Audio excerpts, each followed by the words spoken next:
3 hours, one problem, and at the end of it, you still didn't get the answer right.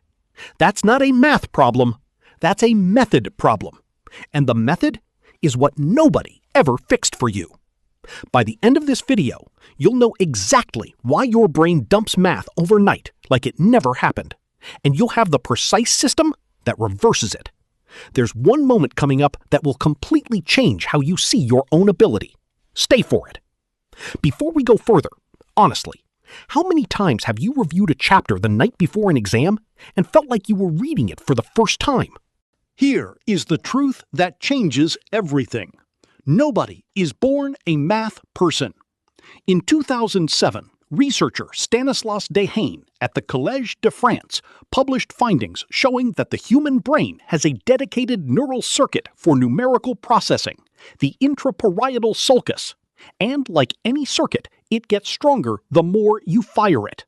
You were not handed a weak math brain at birth. You were handed an untrained one. There is a difference, and that difference is everything. Think of it like a muscle you've never taken to the gym.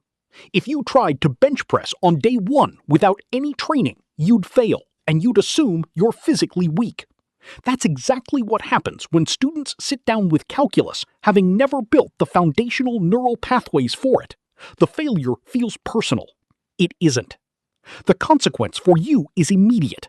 Every time you label yourself bad at math, you're making a factual error about your own brain.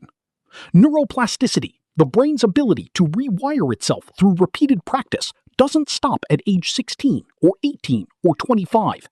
It is always available. Your brain isn't broken, it's just untrained. Start correcting the label this week. Every time you catch yourself saying, "I can't do this," replace it with, "I haven't trained this yet." That single switch begins rewiring the circuit. Picture this. It's Sunday night. Exams are in 5 days, and you open your notebook to find 6 chapters you haven't properly touched. So you do what feels logical. You start from chapter 1 and push through as many as possible. By midnight, you've covered 3 chapters. By Wednesday, you remember almost none of it. This is called cognitive overload, and it's not a willpower failure. It's a neurological one. The hippocampus, the brain's memory consolidation center, needs time and sleep cycles to transfer information from short-term to long-term storage. When you flood it with 5 topics in one sitting, it processes none of them deeply. The fix is brutally simple. 1 topic per day, structured in 3 phases. First 30 minutes, concept clearing. Watch, read, take notes. No problem solving yet. Next 45 minutes, basic problems only, building the neural pathway. Final 30 minutes, 2 or 3 harder examples to stress test what you've built. That's 105 minutes of focused training, not studying. You don't study math, you train it. The real-world result: students who follow single-topic daily sessions consistently outperform crammers on retention tests by a measurable margin. Not because they're smarter, but because their hippocampus actually had time to do its job. This week, pick 1 chapter you've been avoiding. Give it 1 clean 105-minute session. Nothing else. Here's something that should make you angry. Within 24 hours of studying, your brain forgets approximately 70% of what you reviewed. Not because you're careless, but because forgetting is the brain's default setting. In 1885, German psychologist Hermann Ebbinghaus spent years testing his own memory with nonsense syllables and mapped what he called the forgetting curve. His data showed that without any review, memory drops sharply within the first hour, levels off, and then continues to decay until almost nothing remains after a week. This wasn't a theory. It was measured, repeatable data from the first rigorous memory experiment in history. The implication for math students is devastating if you ignore it, and powerful if you use it. The curve has a mirror image. Every time you review material at the right interval, the forgetting curve flattens. Your brain tags that information as worth keeping. The technique built on this is spaced repetition, reviewing the same topic after 1 day, then 3 days, then 7 days. Each review session takes less time than the last because the pathway is already partially built. Forgetting isn't failure. It's biology you can beat. Build a simple review calendar this week. After each study session, write the topic and set 3 reminders. Tomorrow, in 3 days, in 7 days. That's the entire system. Why do so many students sit down with a difficult exam problem and go completely blank, even when they studied the exact topic the night before? The answer isn't anxiety, it's sequencing.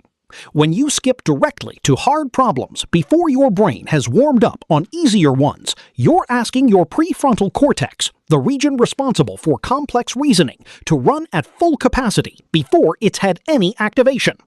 Stanford psychologist Carol Dweck's research on cognitive load consistently shows that difficulty without scaffolding produces frustration, not learning.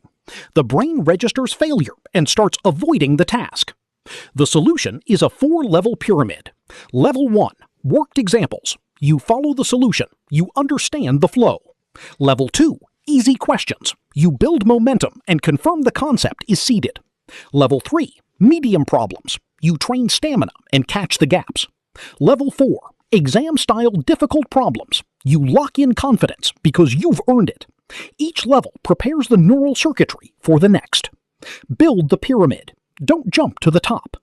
The real-world payoff. Students who use scaffolded problem sequences report significantly less mental fatigue and higher accuracy on difficult questions because they arrive at level 4, warmed up, not burned out.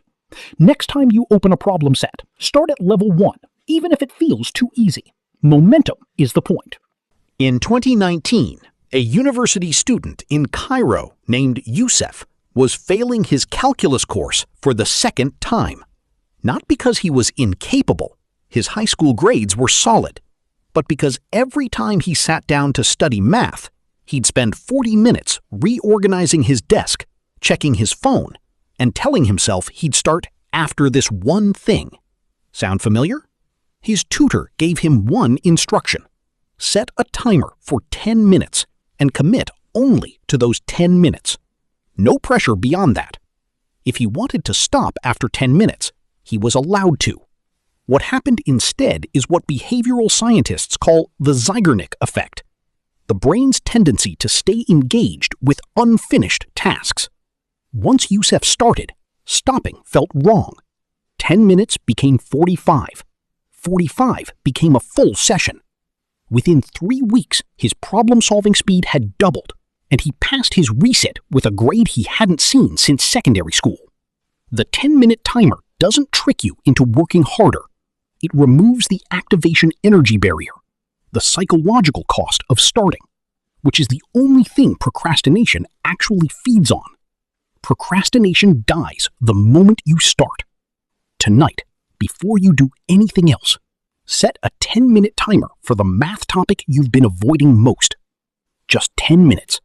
That's the whole ask. You've just seen why your brain forgets, why cramming fails, and why starting is the hardest part. And we're only halfway through. The second half is where it gets sharper. Exam pressure simulation, the retention mistake almost every student makes, and the identity shift that separates students who improve from students who stay stuck. If this is already changing how you think about math, hit subscribe so you don't miss what's coming next. Drop a comment right now. Which topic has been sitting on your list the longest? Let's make it this week's target.